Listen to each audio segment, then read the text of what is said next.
네, 안녕하세요. 김민우입니다. 오늘 26년 2 문학 고전시가 챕터 8부터 좀 볼게요.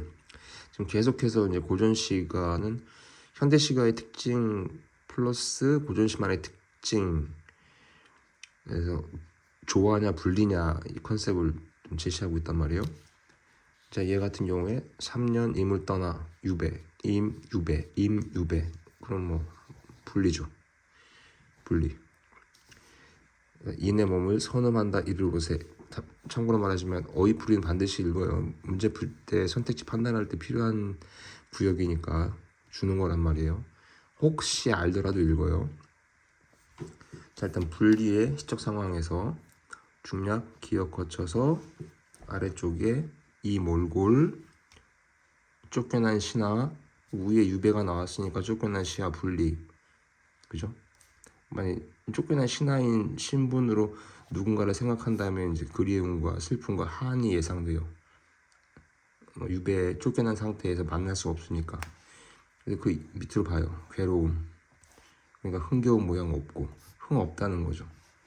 이 흥이라고 하는 건 조와 원활한 상태에 있었을 때잖아. 그러니까 흥이 없다니까 분리 한의 정서가 환기되는 거죠. 그래서 이어지는 시어 식구가 한탄, 외로움 이렇게 돼요.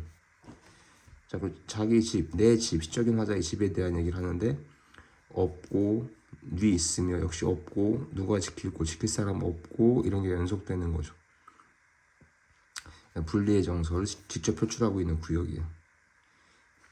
천하에 죄 없느니 나밖에 또 있을까? 뭐 자기 자신은 죄가 없다고 생각하지만 현재 상태로는 유배에 와가지고 쫓겨난 신세가 되는 걸 표현하고 있는 거죠. 그러니까 이어지는 것도 봐요. 가련한 이내 몸. 우리 힘 아니시면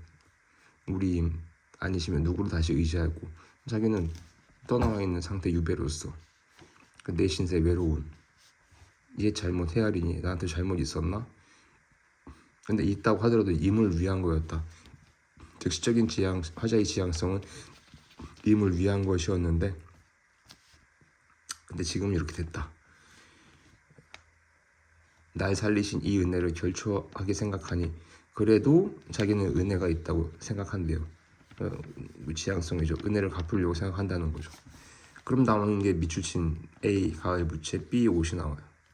가을 부채 어느 날 다시 날고, 가을 부채 다시 펄럭펄럭 할 일이 없다는 거지. 그러니까 슬프고, 황금 못 얻으니 뻐이살이 살 수 없고, 그나마 옷을 지어 했는데 누리야 단장하고 꾸밀 수도 없고, 고향에 돌아갈 고, 그러니까 분리가 돼 있으면 이제 조화를 추구하는 그 모습이 보인다고 했잖아요. 고향에 돌아갈 꿈, 밤마다 임을 못 씻지만 긴 잠 깨어나서 이내 꿈 진짜로 삼을 건가? 근데 꿈속에서밖에 임에 대한 만남을 할 수 없으니까 이거라도 진짜로 할까? 아, 죽어라, 냅둬라. 나이마다 바라기만 할 뿐이다. 임금께서 다시 생각해 주기를, 뭐 이런 연상되는 거죠. 그래서 분리의 상황에서 조화를 지향하지만 달성되는 모습은 확인될 수 없는 시적 상황에 대한 정서가 표현되고 있는 텍스트가 되겠습니다.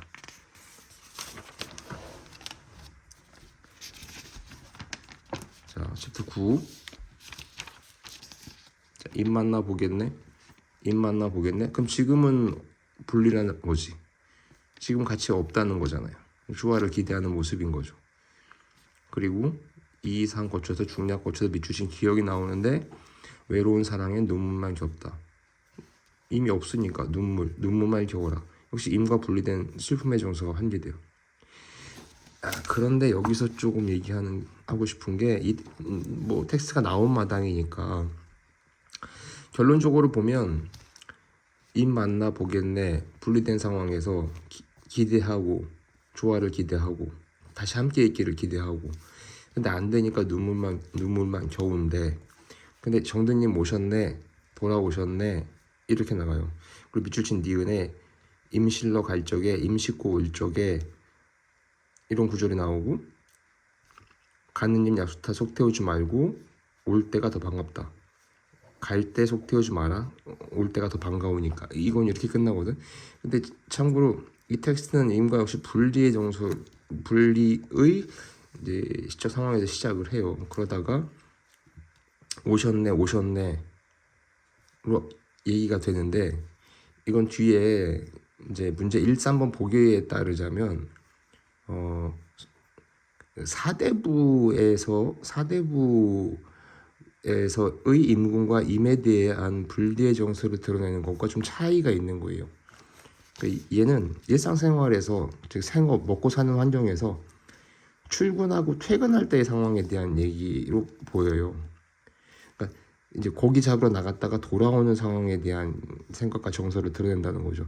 그래서 이거는 사대부들에서 유배나 이루어질 수 없는 사랑의 이별 상황에 대한 얘기와 조금 달라요. 그러니까 이런 텍스트가 나왔으니까 뭐 이것도 대비를 해야죠.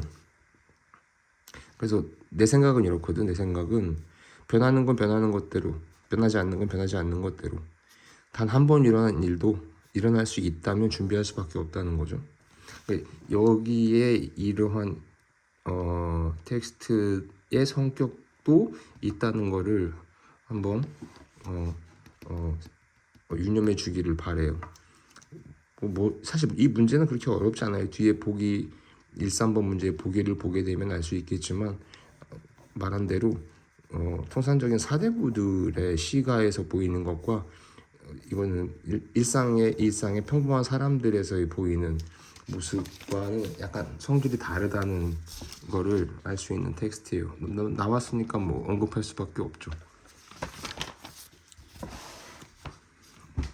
자, 뒤에 보면은 이제 어부별곡이라는 건데, 처음에 망령 명리, 뭐 쉽게 말하면 똥멍충이. 그래서 옛날 과거에는 북의 명예를 지향했다, 원했다. 근데 이게 미련한 짓이었다, 똥멍충이 생각이었다. 지금 보니까 풍월광산 자연이 내 분이다. 이게 이제 일반적인 북의 운명으로부터 분리되어 있을 때 자연과 조화를 이루는 모습을 드러내는 텍스트의 성질을 보여주는 거죠. 그러니까 디귿 거쳐서 세상의 시비를 마라. 세상이 옳다 그러다 하지 마라. 리을 거쳐서 제세라는 단어가 나오는데, 시어가 뭐 쉽게 말하면 정치 잘하는 사람이에요. 근데 태평시대는 얼마나 멀었다. 시적인 화자가 볼 때는 태평성대는 멀었다. 지금은 아니다. 그러니까 적어도 시적인 화자가 볼 때는 이 시대의 정치적인 상황은 태평성대는 아니다. 분리적 상황이다.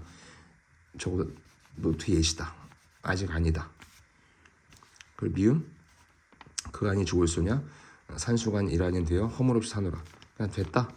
산속에서 물속에서 산과 물과 자연 속에서 사는 것 좋지 않을 수 없다. 그죠? 이제 이수 쪽과 좀 통하는 거예요. 풍월광산 쪽과. 산수간 자연 속에서 한가한 사람이 되어 잘못이나 없이 살겠다라는 지향성을 드러내죠. 명리, 북이 공명했다가 이제 자연에서의 조화를 이루는 모습. 그다음에 세상 일은 다른 누군가가 하겠지. 제살 리 없을려냐? 있겠지. 나 말고. 시적하자. 나는 여기가 좋아. 그냥 난 여기서 이렇게 살래. 이런 정서를 드러내는 거예요.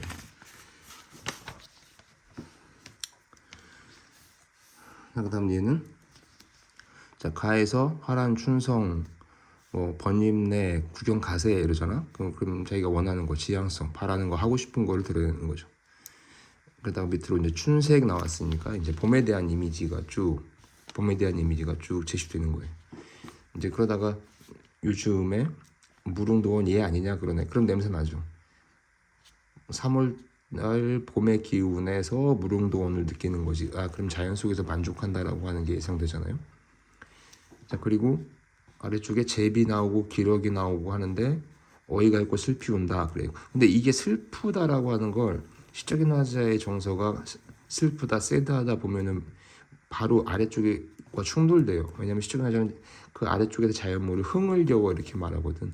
그러니까 여기서 새가 슬피 운다는 것은 뭐 새가 지저긴다, 뭐 새가 운다라고 하는 우리의 일반적 관시적 표현의 구절로 보여요.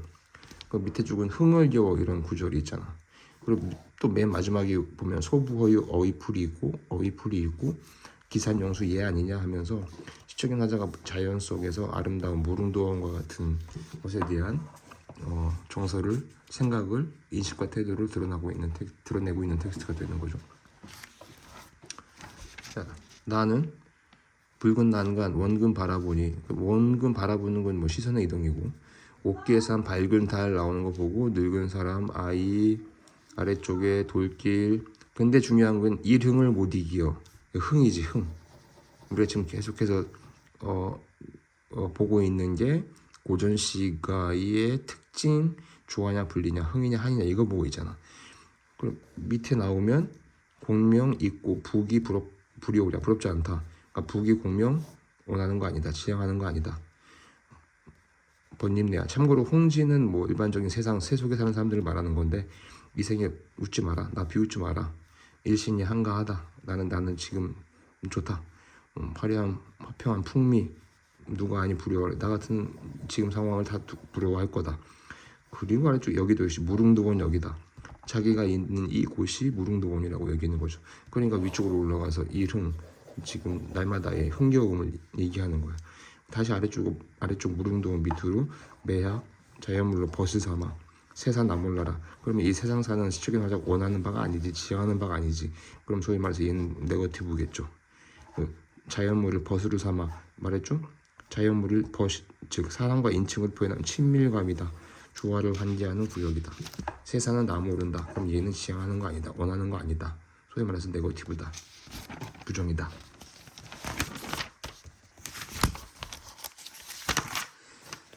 그리고 이제 11 제목이 성패관천은 이런 건 좀 어려운데 참고로 달았어요. 첫 구절이 성패관천운이에요. 한자로. 그리고 이렇게 식구가 나와 있는 거고 아래도 마찬가지로 세명기 정처관군동인데 첫 구절을 따서 그냥 제목으로 삼은 거예요. 그리고 그게 첫 구절 식구로 이렇게 제시되어 있는 거고. 오케이? 그러니까 뭐 한자 요새 잘 아는 사람이 어디 있겠어. 나도 잘 모르죠. 모르는 한자가 천지백깔인데. 근데 이것 때문에 쫄 필요는 없다는 거지. 어려운 한자 때문에.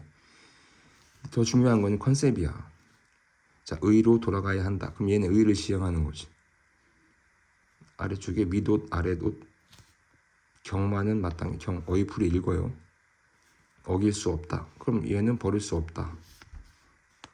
선비에게 말하노니 급한 때라도 저울질 삼가라. 저울질하는 거. 그러니까 편식적으로 말하면 이게 좋을까 저게 좋을까 하면서 재지 말라는 거지. 재지 말라는 거지. 그럼 얘는 지향하는 게 아니지. 원하지 않는 거지. 거부하는 거지. 시적인 화자가. 시적인 화자의 지향성에서는 거리가 있는 거죠.